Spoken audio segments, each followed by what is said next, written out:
کفر کے بھی لفظی معنی پہچان لیجئے. کفر کے لفظی معنی دبا دینا، چھپا دینا.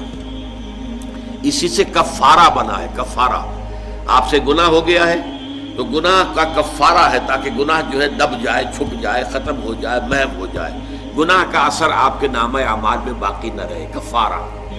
تو اسی طریقے سے کہتے ہیں کہ جو کسان ہے، عجب الکفار نباتہ ثم یہیج فتراہ مصفرا، سورہ حدید میں کسانوں کو کہا گیا. یہ کفار ہیں اس معنی میں کہ وہ دانہ جو ہے زمین میں چھپا دیتے ہیں تاکہ اس سے زمین سے پھر پودا نکلتا ہے. تو فطرت انسانی کے اندر سے ابھرنے والا جذبہ تشکر آپ نے دبا دیا. یہ کفر ہے، کفران نعمت. قرآن مجید میں لفظ کفر یا شکر کے مقابلے میں آتا ہے، جیسے یہاں آیا وَمَن يَشْكُرْ فَإِنَّمَا يَشْكُرُ لِنَفْسِهِ، جو کوئی شکر کرتا ہے وہ اپنے بھلے کے لیے کرتا ہے. وَمَن كَفَرَ فَإِنَّ اللَّهَ غَنِيٌّ حَمِيدٌ، اور جو کفر کرے گا، کفران نعمت کرے گا، تو اللہ تعالیٰ تو غنی اور حمید ہے. یا پھر کفر ایمان کے مقابلے میں آئے گا، کفر اسلام کے مقابلے میں آئے گا. دل میں ابو جہل بھی مانتا تھا کہ محمد حق پر ہے، لیکن اس حقیقت کو، دل کی اس صداقت، دل کی گواہی کو دبا رہا ہے، چھپا رہا ہے، دبا رہا ہے اپنے تعصب کی وجہ سے. اور سب سے بڑھ کر آپ کو معلوم ہے علماء یہود کے بارے میں تو قرآن کہتا ہے یعرفونہ کما یعرفون ابناءہم، ایسے پہچانتے ہیں محمد کو صلی اللہ علیہ وسلم جیسے اپنے بیٹوں کو پہچانتے ہیں. تو یہ اندر ان کے ایمان موجود تھا، اندر جو ہے گواہی دل دے رہا تھا کہ محمد برحق ہے. یہی ہے وہ آخری رسول اور آخری نبی جن کی پیشن گوئی کی تھی موسیٰ نے بھی اور عیسیٰ نے بھی علیہم الصلوۃ والسلام. لیکن اپنے قلب و ذہن کی ان گواہیوں کو چھپایا انہوں نے. وَمَنْ أَظْلَمُ مِمَّنْ كَتَمَ شَهَادَةً عِندَهُ مِنَ اللَّهِ، ان سے بڑھ کر ظالم کون ہوگا جنہوں نے ایک گواہی جو ان کے پاس اللہ کی طرف سے تھی اسے چھپا لیا. تو کفر بمانی اسلام بمقابلہ اسلام، کفر بمانی بمقابلہ ایمان. نفاق جو ہے وہ کفر ہے، نفاق بھی کفر ہے. اسلام کے مقابلے میں کافر، غیر مسلم کافر ہے. اور شکر کے مقابلے میں کفران نعمت، وہ بھی لفظ کفر سے بنا ہے.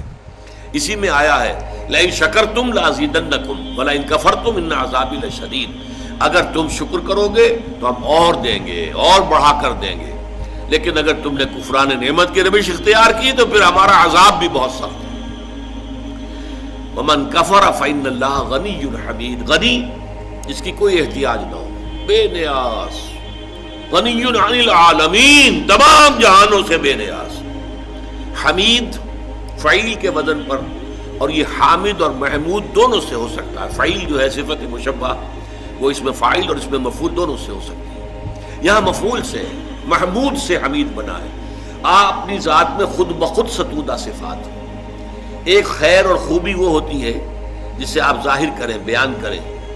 ایک خیر اور خوبی اور حسن اور جمال اور کمال ایسا ہے کہ اسے بیان کرنے کی حاجت ہی نہیں، از خود روشن.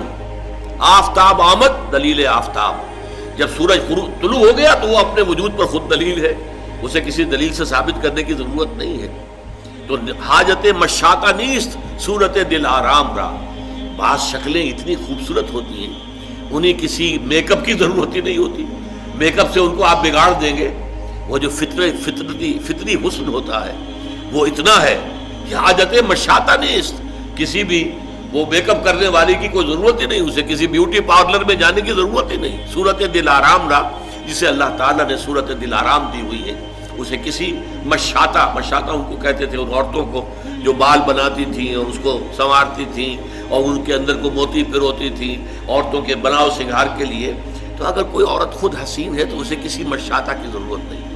تو اللہ تعالیٰ اتنا حسین ہے، اس کا جلال و کمال اتنا از خود ہویدہ ہے کہ اسے کسی کے حمد کی حاجت